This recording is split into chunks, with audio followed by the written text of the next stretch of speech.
Ma, comment acquérir la connaissance? La connaissance est nitya prapta. Elle existe de toute éternité. Elle est toujours en vous. Si cela n'avait pas été en vous, vous n'auriez jamais posé cette question. Imaginons, vous avez un entrepôt qui contient de nombreuses richesses. Dans ce cas, vous n'avez aucune difficulté. Mais si vous ne savez pas que vous avez ce trésor et que vous demandez cependant comment puis-je obtenir ces richesses, eh bien cela est la situation actuelle.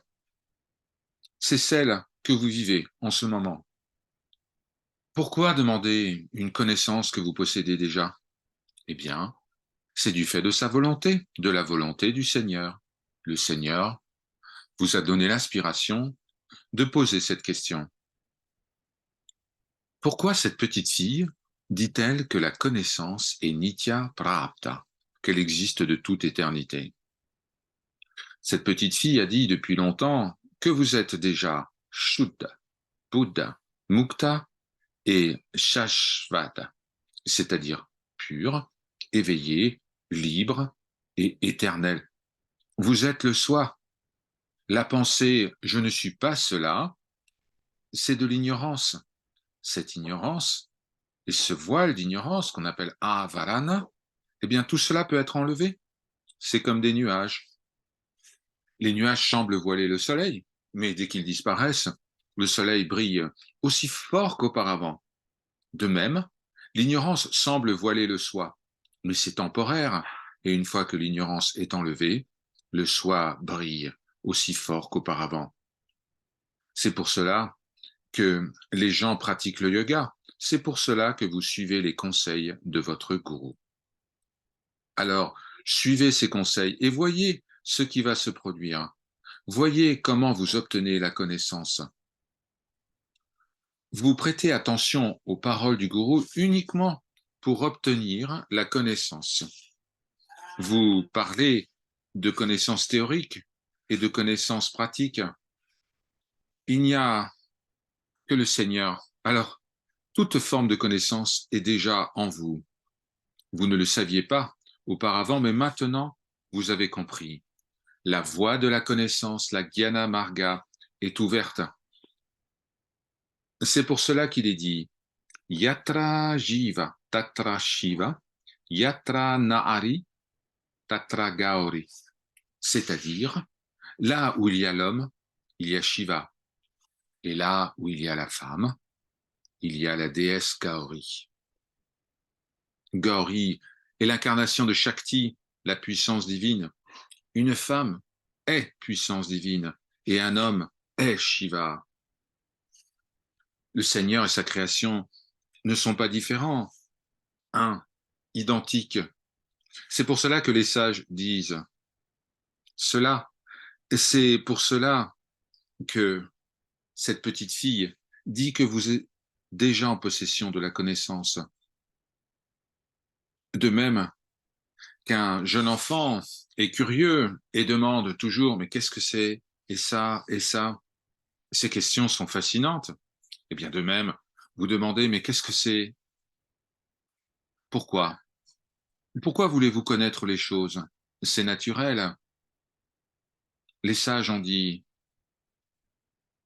que ce soit la richesse ou que ce soit quelque chose de matériel, eh bien, on en veut toujours plus.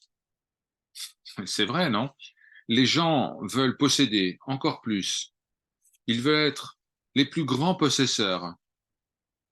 Pourquoi? Pourquoi cette dynamique de possession, cette dynamique d'être le plus grand? Et qu'est-ce que ça veut dire, grand? Grand, cela veut dire le Seigneur. C'est seulement le Seigneur à côté de vous, avec vous. Il est proche si vous pensez qu'il est proche. Il est loin si vous pensez qu'il est loin. Quel que soit le type de relation que vous créez avec le Seigneur, il sera cela. Il sera dans cette relation. Eh bien, quelle que soit la manière dont vous traitez, vous considérez le Seigneur, il se présentera de cette manière. C'est pour cela qu'il est dit que le Seigneur est proche. Souvenez-vous. Ekam Brahma Vitya Naasti. Le Seigneur est un, il n'y a pas de second. Maintenant, pourquoi avez-vous le désir d'obtenir quelque chose? Parce que, parce que vous êtes l'incarnation de la connaissance. C'est pour cela que vous avez le désir de la connaissance. Cela vient de l'intérieur de votre véritable nature. Vous êtes connaissance, et parce que vous êtes dans cet état de connaissance, vous demandez la connaissance. Quand votre connaissance, qui se présente maintenant sous la forme de cette phrase, comment acquérir ceci ou cela, quand cette connaissance se transforme en bhakti, en dévotion, en bhāv, en sentiment dévotionnel, alors les nuages de l'ignorance disparaissent.